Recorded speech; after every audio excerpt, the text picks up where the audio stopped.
கிறிஸ்துவுக்குள் அன்பான தேவ ஜனங்களே, மீண்டுமா இயேசு கிறிஸ்துவ நாமத்தால் உங்களை நாங்கள் வாழ்த்துகிறோம். இந்த கிரைஸ்ட் சர்ச் இன்டர்நேஷ்னல் யூடியூப் சேனலுக்கு உங்களை நாங்கள் வரவேற்கிறோம். இந்த தேவ செய்திகள் உங்களுக்கு ஆஸ்வாதமாக இருக்குன்னு நான் நம்புகிறேன். நீங்கள் இதனால் ஆஸ்வாதம் பெற்றிருப்பீங்கன்னா உங்களுடைய கமெண்ட்ஸில் நீங்கள் யூடியூப்லேயோ இல்லை அங்கே கீழ் காணும் நம்பர் வாட்ஸ்அப் நம்பர்லேயோ எங்களுக்கு நீங்கள் தெரிவிக்கலாம். உங்களுக்காக நாங்கள் தொடர்ந்து ஜபித்து கொள்ளுகிறோம். கர்த்தர் உங்கள் வாழ்க்கையில் இந்த ஆண்டு முழுவதும் நன்மையானதை செய்தார் என்று நான் விசுவாசிக்கிறேன். நம்ம ஆண்டின் கடைசி மாதத்துக்குள்ளாக இன்னும் ஒரு மாதம் தான் இருக்குது. டிசம்பர் நவம்பர் மிடில் வந்துட்டோம். கர்த்தர் நமக்கு எவ்வளோ உண்மையுள்ளவராக இருக்கிறாரு. ஸோ இன்றைக்கு கூட உங்களோடு கூட நான் தேவ வார்த்தையை பகிர்ந்து கொள்ள நான் விரும்புகிறேன். கண்களை மூடி ஜெபம் பண்ணுவோமாக. எங்களை அதிகமாக நேசிக்கிற நல்ல தகப்பனே, இன்றைக்கு என்னோடு கூட இந்த தேவ செய்தியை கேட்கும்படி யாரெல்லாம் அன்றரை பார்த்து கொண்டிருக்கிறார்களோ, கர்த்தர் அவங்களுடைய இருதயத்தை நீர் தொடுவீராக. இந்த வார்த்தை அவங்க வாழ்க்கை கண்டவரே மாற்றங்களையும் அவங்க இருதயத்துக்கு ஔஷதமாய் கர்த்தர் நீர் கொடுப்பீராக.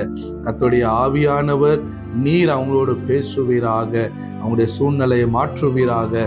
கர்த்தர் இந்த வார்த்தையின் மூலமா அவங்க ஆஸ்வதிக்கப்பட்டார்கள் என்று நாங்கள் கேட்க கர்த்தர் இந்த வார்த்தையை பயன்படுத்துங்க. உன் வார்த்தையை நீர் ஆண்டவரே அப்பா வெறுமையாய் திரும்பி வராதபடிக்கு, நீர் அனுப்பின காரியம் ஆகும்படிக்கு நான் இன்றைய நாளில் ஜெபிக்கிறேன். இந்த வார்த்தையும் கருத்தில் ஒப்பு கொடுக்கிறோம் இயேசுவின் நாமத்தில் பிதாவே, ஆமென்.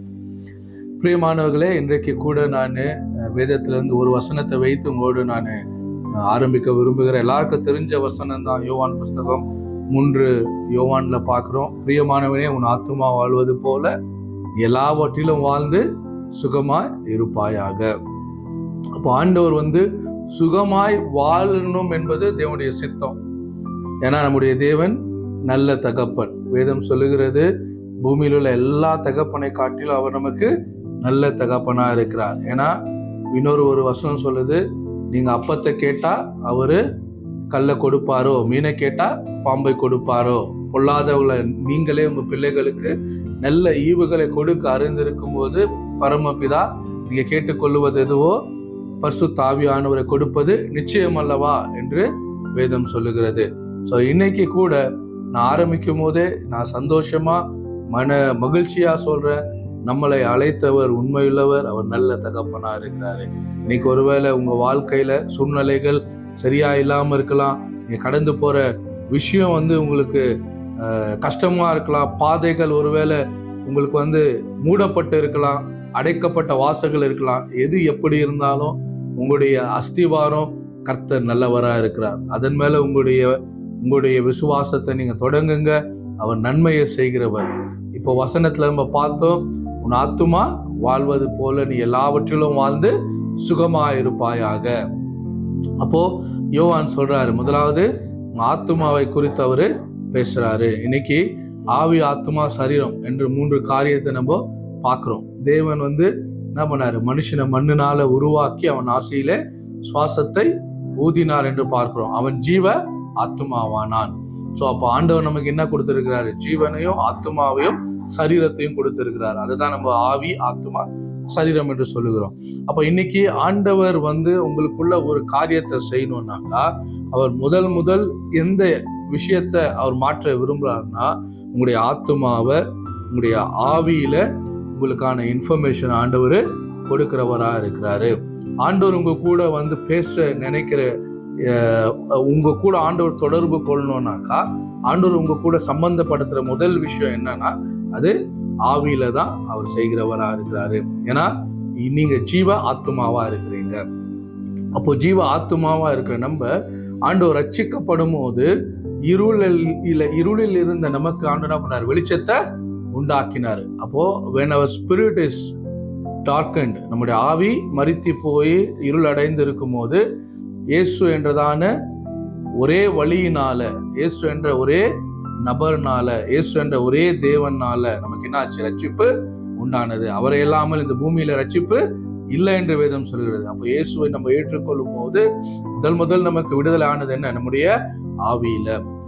நமக்கு இருந்ததான இருள் நீங்கப்பட்டது, பழையகள் எல்லாம் ஒளிந்து போயின, எல்லாம் புதிதாயின. அப்போ ஆண்டவர் முதலாவது நம்ம கூட என்கவுண்டர் பண்ண விஷயம் என்னன்னா, நம்முடைய ஸ்பிரிட்ல இப்போ அந்த ஸ்பிரிட்ல இருந்து தான் நமக்கு இன்ஃபர்மேஷனு ஆத்மாவுக்கும் சரீரத்துக்கும் போகிறதா இருக்கு. அதனாலதான் இங்க வந்து யோவான் சொல்றாரு, உன் ஆத்துமா வாழ்வது போல.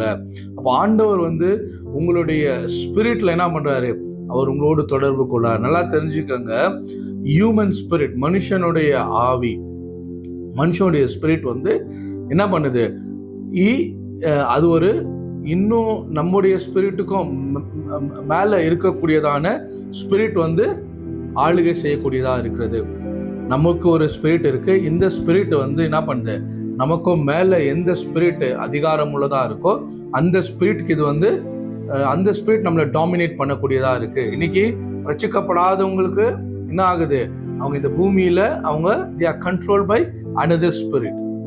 அது என்ன ஆவியா இருக்கிறது, அவங்களுடைய ஆவிக்கும் மேலாய் அதிகாரம் செலுத்தக்கூடிய ஆவியா இருக்கு. அப்போ இன்னைக்கு உங்க ஸ்பிரிட் வந்து ரட்சிக்கப்பட்டதா இருக்கிறதுனால you have access to be connected with the Holy Spirit. உங்களுடைய ஆவி என்ன பண்ண முடியும், பரிசுத்த ஆவியில தொடர்பு கொள்ள முடியும். ஏன்னா நமக்கு மேலாய் நம்மளை நடத்துகிறது யாரு, பரிசுத்த ஆவியானவரா இருக்கிறாரு. அப்போ ஆவியானவருக்கு உங்களுடைய ஸ்பிரிட்டை, உங்களுடைய சோலை, உங்களுடைய பாடியை நீங்க வந்து விட்டு கொடுக்கும் போது அவர் உங்களை நடத்துகிறவரா இருக்கிறாரு. உங்க ஆத்மாவை அவர் நடத்துகிறவரா இருக்கிறாரு. அப்போ இன்னைக்கு நம்முடைய ஆவியில நம்ம எடுத்துக்கொள்ளும் போது ஒரு வசனத்தோடு நான் உங்களுக்கு தொடங்க இன்னொரு வசனத்தை நான் உங்களுக்கு சொல்ல விரும்புகிறேன். நீதிமொழிகளின் புஸ்தகம், வேதம் உங்க கைகளில் இருக்குன்னா எடுத்து என்னோடு கூட வாசிங்க. நீதிமொழிகள் 15வது அதிகாரம் 13வது வசனத்தை நான் உங்களுக்காக வாசிக்கிறேன்.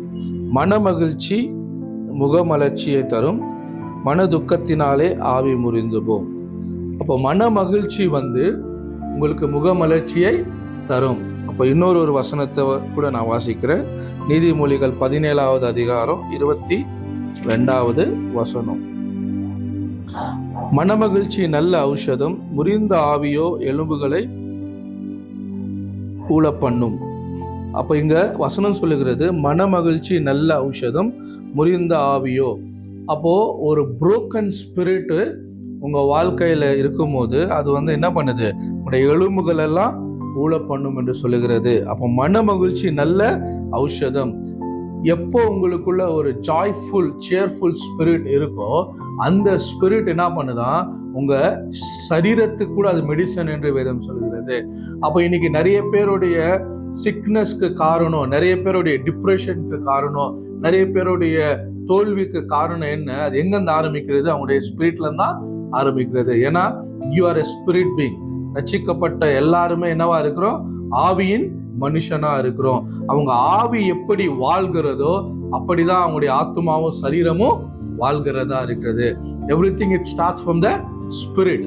அப்போ உங்களுடைய ஆவிக்குரிய மனுஷன் வந்து முறியப்பட்டிருப்பானாக்கா, இல்ல முறிதலுக்குள்ள வாழ்வானாக்கா, அவனால என்ன பண்ண முடியாது, நல்ல விஷயங்களை கொடுக்க முடியாது. ஏன்னா இன்னொரு வசனம் சொல்லுறது, எல்லா காவலோடும் உன் இருதயத்தை காத்துக்கொள், அதனிடத்துல இருந்து ஜீவ ஊற்று புறப்படும். ஸோ அப்போ லிவிங் வாட்டர் இல்ல லிவிங் சோர்ஸ் வந்து எங்க இருந்து வருதுன்னா ஸ்பிரிட் குள்ள இருந்தா வருகிறதா இருக்கு. அதனாலதான் உங்க ஸ்பிரிட்க்கு you have to feed your spirit. நீங்க உங்க ஸ்பிரிட்டை எதுல நீங்க ஃபீட் பண்றீங்கன்றது ரொம்ப முக்கியம். உங்க ஆவிக்கு ஒரு டிசிப்ளின் தேவை. எப்படி உங்க ஆவியை நீங்க காத்துக்கொள்ள முடியும், எப்படி உங்க ஆவியை நீங்க வந்து ஜாய்ஃபுல்லா நீங்க வைத்துக் கொள்ள முடியும் அப்படின்னு நம்ம பார்க்கும்போது தேவனுடைய வார்த்தையில இருந்துதான், தேவனுடைய வசனத்துல இருந்துதான். அப்ப இந்த வார்த்தை தான் உங்களுடைய ஆவியை கட்டுகிறதா இருக்கிறது. நல்ல ஆவி இல்லைன்னா சியர்ஃபுல்லான ஸ்பிரிட், ஒரு சந்தோஷம் உள்ளதான ஆவி என்ன பண்ணுது, உங்களுக்கு எல்லாவற்றையும் மாற்றுகிறதா இருக்கிறது. இன்னைக்கு நம்ம சூழ்நிலை எல்லாமே நமக்கு சந்தோஷத்தை கொடுக்குமா, கொடுக்காது. நமக்கு வரதான எல்லாமே நன்மையா இருக்குமா, இருக்காது. ஏன்னா வேதம் சொல்லுகிறது, எல்லாவற்றுக்கும் மூல காரணர் பிதாவாகிய தேவன், அவர் நன்மையுள்ளதை மாத்திரம்தான் நம்ம வாழ்க்கையில அனுமதிக்கிறார். ஆனா நம்மளை சுற்றியவர்கள் எல்லாமே நன்மையா வர்றது கிடையாது. ஏன்னா நன்மையான எந்த ஈவும் பூரணமான எந்த வரமும் பரத்தில் உண்டாகி ஜோதியின் பிதாவிடத்திலிருந்து இறங்கி வருகிறது. யாக்கோபு 1 அதிகாரம் 17வது வசனத்தை நம்ம பார்க்கிறோம். So all the good things comes from God. ஆனா நம்ம வாழ்க்கையில எல்லா நேரமும் எல்லா விஷயத்திலும் நன்மையை நம்மளால பார்க்க முடியல. ஆனா நன்மையை நம்மளால என்ன பண்ண முடியும்? அனுபவிக்க முடியும். வர எல்லாத்தையும் நீங்க ரிசீவ் பண்ணணுன்ற அவசியம் கிடையாது. ஆனா அதை நீங்க நம்ம அது வழியா கடந்து போகும்போது நம்ம ஸ்பிரிட் எப்படி இருக்கோ அப்படிதான் நம்ம என்ன பண்றோம்? ரியாக்ட் பண்றவங்களா இருக்கிறோம். நம்ம ஆத்துமா எந்த அளவுக்கு வாழ்ந்திருக்கோ அதுக்கேற்ற மாதிரி தான் நம்முடைய சரீரம் அது என்ன பண்ணுது? வெளிப்படுத்துகிறதா இருக்கிறது. இன்னைக்கு உங்களுடைய ஆவியை நீங்க காத்து கொள்ளனா, உங்களுடைய வார்த்தையில நீங்க ஜாக்கிரதையா இல்லைனாக்கா, நீங்க எதை நீங்க விதைக்கிறீங்களோ அதுதான் நீங்க அறுப்பீங்க. ஏன்னா வேதம் சொல்கிறது, விதைப்பும் அறுப்பும் என்னவா இருக்கு? நயமா இருக்கிறது. விதைக்கிறவனுக்கு விதை, புசிக்கிறவனுக்கு ஆகாரம் வேதம் தருகிறது என்று சொல்லுகிறது. கண்ணீரோடு விதைக்கிறவன் கம்பீரமாய் அறுப்பான். There is a season. நம்ம வாழ்க்கையில துக்கம் இருக்கும் போது, இல்ல பிரச்சனை இருக்கும் போது, இருளான சூழ்நிலை நடக்கும் போது நல்லா தெரிஞ்சுக்கங்க, கர்த்தர் நம்ம கூட தான் இருக்கிறாரு. அவருடைய வாக்கு தத்துவம் நம்மளை சுற்றி இருக்கிறதா இருக்கிறது. அப்ப நம்ம பண்ண வேண்டிய ஒரு விஷயம் என்ன? நம்ம ஆத்துமாவை தேற்றுகிறது. நம்ம பண்ண வேண்டிய விஷயம் நம்ம ஆத்துமாவை தேற்றுகிறது. நம்ம ஆத்துமாவை தேற்றுறது யாரு? கர்த்தருடைய வார்த்தை. அது தேவனா இருக்கிறாரு. ஆத்துமாவை தேற்றி உங்களை புல்லுள்ள இடங்கள்ல நடத்துறது நம்முடைய தேவன், நல்ல மேய்ப்பர். அது அவருடைய வேலையா இருக்கிறது. நம்ம அதுக்கு என்ன பண்ணோம்? விட்டு கொடுக்க வேண்டியதா இருக்கிறது. நம்ம தான் அதுக்கு இடம் கொடுக்கணும். ஆண்டவரே, இப்போ நான் மரண இருளின் பள்ளத்தாக்குல நான் நடந்தாலும் நான் பொல்லாப்புக்கு பயப்பட மாட்டேன். தேவரீர் என்னோடு கூட இருக்கிறீர். சங்கீதக்காரர் 23வது சங்கீதத்துல சொல்றாரு, தேவரீர் என்னோடு கூட இருக்கிறீர். அந்த ஃபவுண்டேஷன், கர்த்தர் என் கூட இருக்கிறாரு. என்னை சுற்றி என்ன நடந்தாலும் நான் பொல்லாப்புக்கு பயப்பட மாட்டேன். ஏன்னா இது எனக்குரியது கிடையாது. நான் ரட்சிக்கப்பட்டவன், எனக்குள்ள தேவன் வாசம் செய்கிறார். கர்த்தருடைய வார்த்தை என்ன குறித்து நன்மையானதை தான் சொல்லி இருக்கிறது. எந்த இருளும் எந்த விபத்தும் எந்த சூழ்நிலையும் என்ன பண்ண முடியாது, மேற்கொள்ள முடியாது. அப்படின்றதான ஒரு தெளிவு நீங்க எங்க கொண்டு வரணும்னா, உங்க ஆத்துமாவுக்கும் உங்க ஆவிக்கும் நீங்க ஃபீட் பண்ண வேண்டியதா இருக்கிறது. அதனாலதான் சங்கீதத்துல தாவீது சொல்றாரு, என் ஆத்துமாவே கர்த்தரை ஸ்தோத்திரி, என் முழு உள்ளமே அவருடைய பரிசுத்த நாமத்தை ஸ்தோத்திரி, என் ஆத்துமாவே கர்த்தரை ஸ்தோத்திரி, அவர் செய்த சகல உபகாரங்களையும் மறவாத. இதை வாரம் சண்டே என்ன பண்றோம்? சர்ச்சை முடிஞ்ச உடனே எல்லாரும் லாஸ்ட் ஒரு தேங்க்ஸ் கிவிங் ப்ரேயரா சொல்லிட்டு போயிடுறோம். ஆனா இந்த சங்கீதத்துல, இந்த வசனத்துல நீங்க உற்று பார்த்தீங்கன்னா, தாவீது யாருக்கு இத சொல்றாரு? தாவீது தன்னுடைய ஆத்துமாவை பார்த்து சொல்றாரு, தன்னுடைய ஆவியை பார்த்து சொல்றாரு. என்னன்னு சொல்றாரு? என் ஆத்துமாவே கர்த்தரை ஸ்தோத்திரி, ஏன்னா அவர் செய்த சகல உபகாரங்களை மறவாத. இன்னைக்கு உங்க ஸ்பிரிட் முறிந்து போய் இருக்கும் போது நீங்க செய்ய வேண்டிய ஒரு விஷயம் என்ன? கர்த்தர் செய்த நன்மைகளை நினைச்சு பாருங்க. உங்க வாழ்க்கையில ஆண்டவர் என்னெல்லாம் நன்மை செய்து இருக்கிறாரு, அதுதான் உங்க ஸ்பிரிட்டை ரிஸ்டோர் பண்ணும். அவர் செய்த நன்மைகளை நீங்க தியானிக்கும் போது உங்க ஸ்பிரிட் என்னாகும்? ரிஸ்டோர் ஆகும். உங்க மைண்டு சொல்லும், கர்த்தரும் கூட இல்லை, கர்த்தர் உனக்கு எல்லாத்தையும் இதெல்லாம் உனக்கு நடக்குமா? பிசாசு சில நேரங்கள் என்ன பண்ணுவான்? சோதனைக்காரன் நம்மள தேவையில்லாத இன்ஃபர்மேஷனை நம்முடைய மைண்ட்ல அவன் போடுறவனா இருக்கிறான். எல்லாருக்கும் நடக்கும், ஆனா உனக்கு நடக்காது. எல்லாருக்கும் இது ஈஸியா இருந்து, உனக்கு இது ஈஸி கிடையாது. பாரு, நீ மட்டும்தான் இந்த பிரச்சனையில போற, இயேசுவை ஏற்றுக்கொண்டதுனால உனக்கு மட்டும்தான் இந்த பிரச்சனை. இப்படி தவறான நெகட்டிவான விஷயங்கள் உங்க மைண்டுக்கு வரும்போது நீங்க உங்க ஆத்மாவை பார்த்து பேச வேண்டியதா இருக்கு. உங்க ஆவியை பார்த்து நீங்க பேச வேண்டியதா இருக்கு. என்னன்னு சொல்லணும்? ஆத்மாவே நீ பயப்படாத, கர்த்தரும் கூட இருக்கிறாரு. அவர் செய்த நன்மைகளை நினைத்துக்கொள். கர்த்தர் செய்த சகல உபகாரங்களையும் மறவாது. அவர் நம்ம வாழ்க்கையில எவ்வளவு நன்மையை செஞ்சிருக்கிறாரு. இதை கேட்டுக்கொண்டு இருக்கிற என் சகோதர சகோதரியை நீ யோசிச்சு பாரு, கர்த்தர் உனக்கு நல்லவரா இருக்கிறாரா இல்லையான்னு. அவர் ஆபத்து நேரத்துல நீ கூப்பிடும் போது உனக்கு அவர் சமீபத்துல சகாயம் செய்த காரியங்களை நினைத்துக்கொள். கர்த்தர் நல்லவர் என்பதை நீங்க நினைச்சு நீங்க ஸ்தோத்திரம் பண்ணும் போது முறிந்த ஆவி மீண்டுமா அது கட்டப்படுகிறதா இருக்கிறது. அது ஆண்டவர் உங்களுக்குள்ள இருக்கிற எல்லா டிப்ரெஷனை, சோர்வுகளை, அசதிகளை, ஏமாற்றங்களை, காயங்களை அவர் ஆற்ற போதுமானவரா இருக்கிறாரு.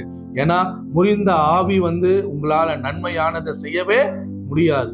ஏன்னா அது உங்களை இன்னும் சோர்வுக்குள்ளதான் கொண்டு போவோம். அப்போ உங்க முறிந்த ஆவியை நீங்க என்ன பண்ண? முதலாவது ரெஸ்டோர் பண்ணும். இதை கேட்டுக்கொண்டு இருக்கிற ஒருவேளை என் சகோதர சகோதரியே, உங்களுடைய வாழ்க்கையில கூட நிறைய தோல்விகள், நிறைய பிரச்சனைகள், உங்களுடைய ஸ்பிரிட் வந்து நீங்க ரொம்ப டிப்ரெஸ் ஆகி இருக்கிற நிலைமையில இருக்கீங்களா?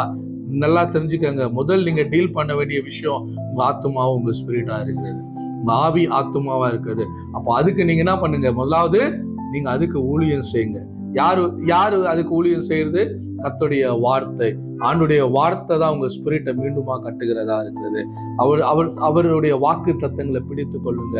அவருடைய வார்த்தை சொல்லுகிறது, நான் உன்னை விட்டு விடுவதில்லை, உன்னை கைவிடுவதும் இல்லை. இன்னொரு வசனம் ஏசாயால சொல்றாரு, நான் உன் வலது கையை பிடித்து உனக்கு சகாயம் பண்ணுவேன், பயப்படாதே, நான் உன் வலது கையை பிடித்து உனக்கு சகாயம் பண்ணுவேன். நம்ம எந்த நிலைமையில இருந்தாலும், எந்த இடத்துல விழுந்திருந்தாலும், எத்தனை முறை விழுந்திருந்தாலும், ஆண்டவர் நம்ம ஆவியை மீண்டும் கட்டுவதற்கு, நம்ம ஆத்மாவை கட்டுவதற்கு அவர் போதுமானவரா இருக்கிறாரு. உங்களுக்கு ஹோப் இல்லை நினைச்சுன்னு இருக்கீங்களா? இன்னைக்கு நான் சொல்றேன், கர்த்தருடைய வார்த்தை தான் உங்க வாழ்க்கைக்கான ஹோப்பா இருக்கிறது. அவருடைய வாக்கு தத்தங்கள் தான் உங்க வாழ்க்கையை மீண்டுமா கட்டுகிறதா இருக்கிறது. அதனால இன்னைக்கு நான் உங்களை சந்தோஷமா நான் சொல்றேன், நீங்க சோர்ந்து போவாதீங்க. ஆத்துமாவை பார்த்து சொல்லுங்க, கர்த்தர் உன்னோடு கூட இருக்கிறார், அவர் உன்னை கைவிடுவதில்லை. உன்னுடைய வாழ்க்கை மீண்டும் துளிர்க்கும், மீண்டும் கட்டப்படும் என்று உன்னை குறித்து, நீ உன் வாழ்க்கையை குறித்து தீர்க்கதரிசனம் சொல்லு. தீர்க்கதரிசனம் என்பது என்ன? நிறைய நேரத்துல நம்ம ஃபியூச்சரை சொல்றதோ இல்ல பாஸ்ட் டென்ஸை சொல்றதோ இதுதான் தீர்க்கதரிசனம் நினைச்சுன்னு இருக்கோம். தீர்க்கதரிசனம் என்பது கர்த்தருடைய எழுதப்பட்ட வார்த்தையா இருக்கிறது. இந்த வார்த்தை உங்க வாழ்க்கைக்கு பக்தி விருத்தியை கொண்டு வருகிறதா இருக்கிறது. அப்போ உங்க ஆவியை பார்த்து நீங்க சொல்லணும், கர்த்தருடைய வார்த்தை சொல்லுது, நீ கலங்காத, நீ பயப்படாத, கர்த்தர் உன் கூட இருக்கிறா என்று நீங்க சொல்லும் போது உன் ஸ்பிரிட் ரிஸ்டோர் ஆகுகிறதா இருக்கிறது. நீ உன் ஸ்பிரிட்டை எந்த அளவுக்கு வாழ வைக்கிறியோ அந்த அளவுக்கு உன்னை சுற்றி உள்ளதான சூழ்நிலைகள் மாறுகிறதா இருக்கிறது. அப்போ உங்க ஆத்துமா வாழாம உங்க சுற்றி உள்ள எந்த காரியத்தையும் நீங்க நன்மையை பார்க்கவே முடியாது.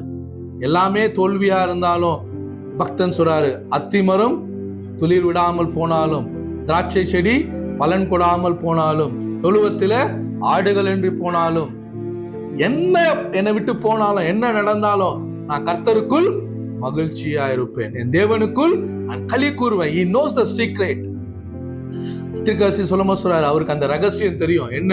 நான் கர்த்தருக்குள்ள மன மகிழ்ச்சியா இருக்கும் போது, என் ஸ்பிரிட் ரெஸ்டோர் ஆயிருக்கும் போது, என் ஸ்பிரிட் பலமுள்ளதா இருக்கும் போது, என்னை எதிர்த்து வருகிற எந்த ஒரு சக்தியா இருந்தாலும், என்னை எதிர்த்து வருகிற எந்த ஒரு பிரச்சனையா இருந்தாலும் அதை கர்த்தர் தவிடுபடி ஆக்குகிறவரா இருக்கிறாரு. இன்னைக்கு ஒரு வேளை எல்லாமே இல்ல இல்ல இல்ல நடக்கல நடக்கல நடக்கல முடியலன்னு உங்களை சுற்றி ஒரு சூழ்நிலை வருதா? பயப்படாதீங்க. உங்களை கூட இருக்கிறவர் அவர் சர்வ வல்லமுள்ள தேவனா இருக்கிறாரு. உங்களை காண்கிறவர் அவர் சர்வ வல்லமுள்ள தேவனா இருக்கிறாரு. நீங்க செய்ய வேண்டியது ஒண்ணுதான், இந்த இடத்துல நீங்க அமர்ந்திருந்து அவரே தேவன் என்பதை அறிந்து கொள்ள வேண்டும். Resting is very important. When your spirit is broken, resting is very important.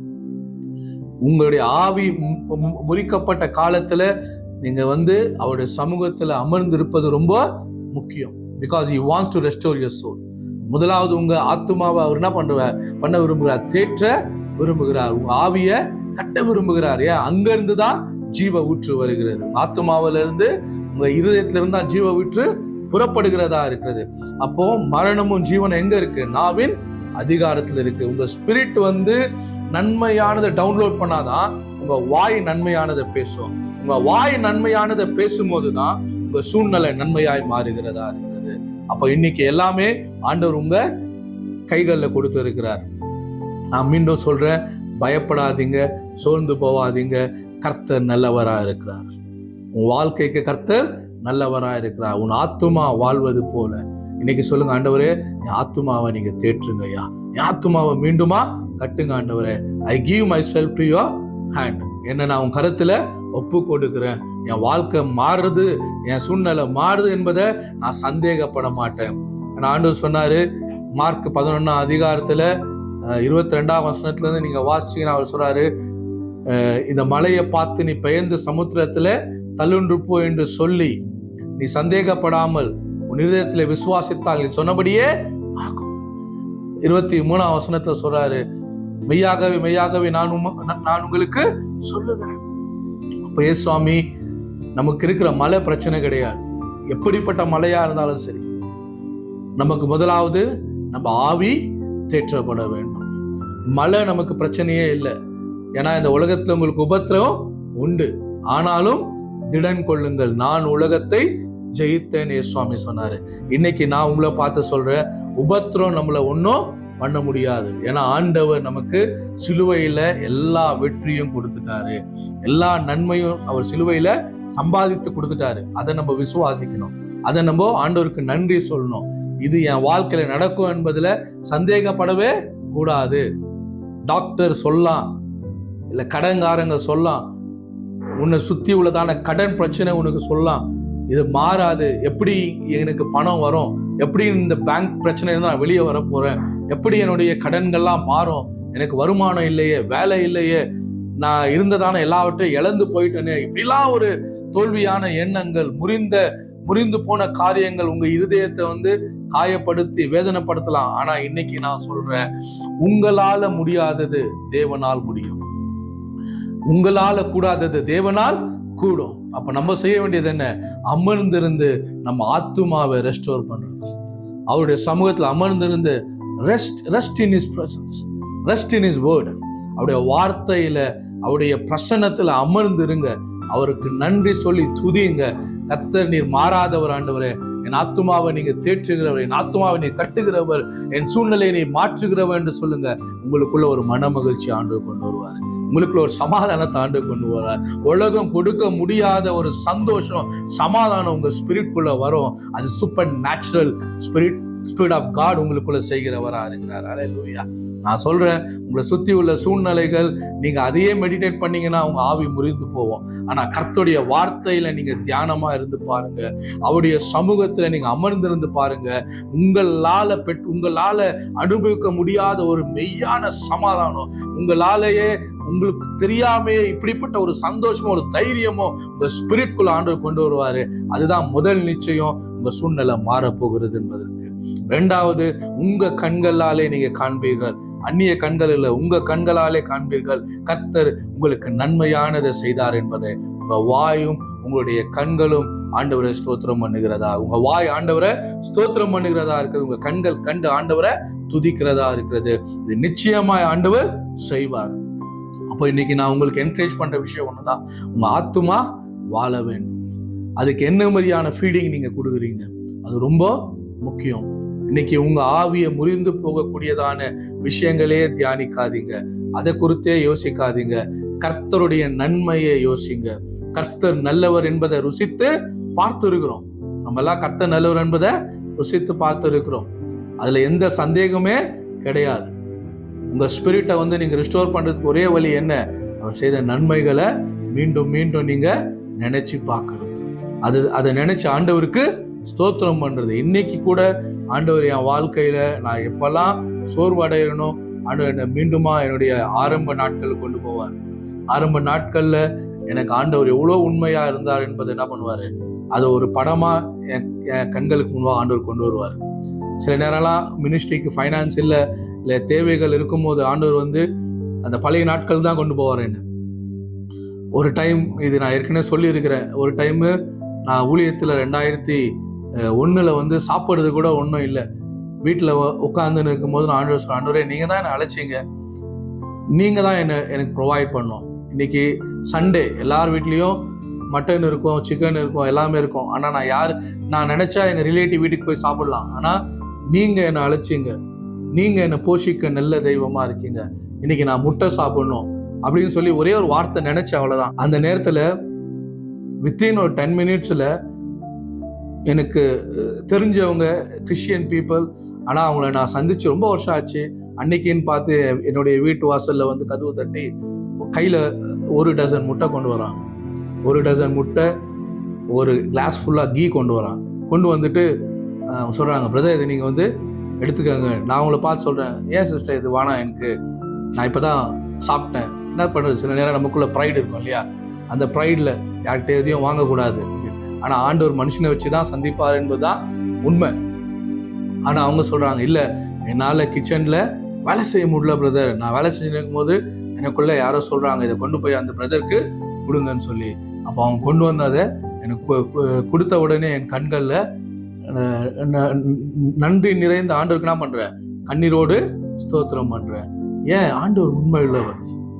நம்ம ஆண்டவர் உண்மை உள்ளவர். இன்னைக்கும் அந்த விஷயத்தை எனக்கு ஃபைனான்சியல் ப்ராப்ளம் வரும்போதெல்லாம் நிறைய விஷயம் இருக்கு, ஆனா அந்த விஷயத்த ஆண்டவர் எனக்கு ஞாபகம் விட்டுவாரு. அன்னைக்கு உனக்கு ஒரு முட்டை நீ கேட்டு உடனே நான் என்ன பண்ணேன், உனக்கு தேவைகளை நான் சந்திச்சேன். இன்னைக்கும் நான் யெகோவா ஈரா இருக்கிறேன். இன்னைக்கும் நான் உனக்கு உண்மை உள்ளவரா இருக்கிறேன். உன் ஆத்துமா கலங்காது இருப்பதாக, நான் உன்னை போஷிக்க போதுமானவர். அந்த நன்மைகளை நினைச்சு பாருங்க. நீங்க ஒரு நாள் சுகமா இல்லாம இருந்திருப்பீங்க, தலைவலி இருந்திருக்கலாம், ஃபீவர் இருந்திருக்கலாம், இல்லை ஏதோ ஒரு சின்ன பிரச்சனை இருந்திருக்கலாம், இல்லை நீங்க வண்டியில போய் கொண்டு இருக்கும்போது பெரிய விபத்துல இருந்து ஆண்டவரை காப்பாத்திருக்கலாம். இவ்வளோ விஷயங்கள் உங்க வாழ்க்கையில் ஆண்டவர் செய்திருக்கலாம். அதெல்லாம் ரீகலெக்ட் பண்ணி ஆண்டவரை ஸ்தோத்திரம் பண்ணுங்க. உங்க ஆவியை ஆண்டவர் கட்டுகிறவரா இருக்கிறாரு. உங்க ஸ்பிரிட்குள்ள ஆண்டவர் நிச்சயத்தை கொண்டு வருகிறவரா இருக்கிறாரு. நிச்சயமா ஆண்டவர் உங்களுக்கு நன்மையை செய்வாரு. அதுல எந்த சந்தேகமே கிடையாது. ஆனா ஆண்டவர் எங்க இருந்து ஆரம்பிக்கிறாரு? உங்க இருதயத்துல இருந்து ஆரம்பிக்கிறார், உங்க ஸ்பிரிட்ல இருந்து ஆரம்பிக்கிறாரு. ஏன்னா முறிந்த ஆவியை வைத்து ஆண்டவர் என்ன பண்ண முடியாது, மீண்டுமா உன் நன்மையை செய்ய முடியாது. முறியப்படுறது ரொம்ப ஈஸி, ஆவி முறியப்படுறது ரொம்ப ஈஸி. ஏன்? நம்ம மனுஷங்க, நம்ம தவறுகிறோம். சில நேரங்கள் நம்ம தவறும் போது நம்முடைய பிரச்சனைகள் நம்மளை என்ன பண்ணுது, நெருக்கி நம்முடைய ஆவியை கலங்க பண்ணுகிறது, நம்முடைய ஆத்துமாவை கலங்க பண்ணுகிறது. சங்கீதத்துல ஒரு வசனம் தாவீது சொல்றாரு, உங்களுக்காக நான் எடுத்து வாசிக்கிறேன்.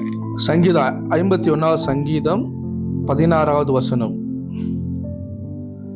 பலியை நீ விரும்புகிறதில்லை, விரும்பினால் செலுத்துவேன், தகன பலியும் உமக்கு பிரியமானதல்ல, தேவனுக்கு ஏற்கும் பலிகள் நொறுங்கொண்ட ஆவிதான். தேவனே, நொறுங்கொண்டதும் நறுங்கொண்டதுமான இருதயத்தை நீர் புறக்கணியீர். அப்போ கர்த்தருடைய வார்த்தை சொல்லுகிறது, நொறுங்கொண்ட ஆவிய ஆண்டவர் புறக்கணிக்கிறது கிடையாது. இன்னைக்கு ஒருவேளை உங்க ஆவி முறியப்பட்டு இருக்கு, உங்க இருதயம் நொறுங்கொண்டு இருக்குன்னா, you don't need to fear R afraid. நீங்க செய்ய வேண்டியது ஒண்ணுதான், ஆண்டவருடைய சமூகத்துல யூ ஹேவ் டு ரெஸ்ட். அவருடைய பிரசனத்துல நீங்க அமர்ந்து இருக்கணும். எங்க தாவீது சொல்றாரு, நீ என்ன பண்ண மாட்டேன், நொறுங்கொண்டதும் நறுங்கொண்டதுமான இருதயத்தை நீங்க புறக்கணிக்க மாட்டீங்க. You will rebuild again. நீங்க எங்க உடைக்கப்பட்டிருக்கீங்களோ, நொறுங்கொண்டு இருக்கீங்களோ, God's word is more than enough to give you life. கர்த்தருடைய வார்த்தை உங்களுக்கு ஜீவனை உண்டாக்கவும் உங்க முறிந்த இருதயத்தை அது கட்டவும் போதுமானதா இருக்கிறது. இன்றைக்கு ஆண்டவர் உங்களை ரெஸ்டோர் பண்ணுவான்னு நான் உங்களோடு கூட சேர்ந்து பிலீவ் பண்றேன். உங்க எல்லா சோர்வுகள், உங்க எல்லா ஃபெயிலியர்ஸ், உங்களுக்குரிய எல்லா தோல்விகள் கர்த்தர் நன்மையாய் மாற்றுகிறவரா இருக்கிறாரு. நீங்க சந்தேகப்படாம விசுவாசிங்க. and you will rejoice always. கர்த்தருக்குள் மகிழ்ச்சியா இருங்க. அதுதான் உங்களுடைய பலனா இருக்கிறது. நீங்க எந்த அளவுக்கு மகிழ்ச்சியா இருக்கிறீங்களோ அதுதான் பிசாசுக்கு நீங்க காட்டுறதான பெரிய ஆயுதமா இருக்கிறது. ஏன்னா உங்க சந்தோஷத்தை அவன் திருடிட்டானா உங்களை அவனால என்ன பண்ண முடியும், ஜெயிக்க முடியும். ஆனா உங்க சந்தோஷத்தை நீங்க எல்லாவற்றிலும் நீங்க காத்து கொள்ளுவீங்கன்னாக்கா, கர்த்தருக்குள்ள மன மகிழ்ச்சியா இருப்பீங்கன்னா, you will see the result. நீங்க நன்மையை கண்டிப்பா பார்ப்பீங்க. கர்த்தர் உங்களை ஆஸ்வதிப்பாராக. உங்களுக்காக நான் ஜெபம் பண்றேன். எங்களை நேசிக்கிற நல்ல தகப்பனே, இன்றைக்கு ஆண்டவரே, யாரெல்லாம் ஃபெயிலியர்னு நினைக்கிறாங்களோ, யாரெல்லாம் உடைந்து போயிருக்காங்களோ, அவங்க ஸ்பிரிட்ல ஒரு ரெஸ்டரேஷன் இல்லாம இருக்கிறாங்களோ, உங்களுடைய வார்த்தையை அனுப்பி நீ சுகமாக்குவீராக. உங்களுடைய ஆவியானவர் அவங்களை தொட்டு சுகமாக்குவாராக. இன்றைக்கு இதை கேட்கிறவர்கள் ஆண்டவரே, இப்பொழுதே உங்களுடைய ஆவியினால் தொடப்படுவார்களாக. பரிசுத்த ஆவியானவர் அவங்களுடைய ஸ்பிரிட்டை ரெஸ்டோர் பண்ணுவீராக. நீங்க மீண்டுமாய் அவங்க இழந்ததை நீங்க அவங்க வாழ்க்கையில திருப்பி கொடுப்பீராக. அது 30, 60, 100 மடங்கு ரெஸ்டரேஷனை கொண்டு வருவதாக இயேசுவின் நாமத்தினால. Thank you holy spirit. நீர் அப்படி செய்கிறதுக்காக உமக்கு நன்றி செலுத்துகிற ஆண்டவரே, இயேசுவின் நாமத்தினால் நான் பிளஸ் பண்ணி ஜெபிக்கிறேன். எங்க ஜீவனுள்ள நல்ல பிதாவே, ஆமென். இந்த செய்தியை கேட்கிற எல்லாரையும் கர்த்தர் ஆசீர்வதிப்பாராக. மீண்டும் இன்னொரு எபிசோட்ல உங்களை நான் சந்திக்கிறேன். God bless you all.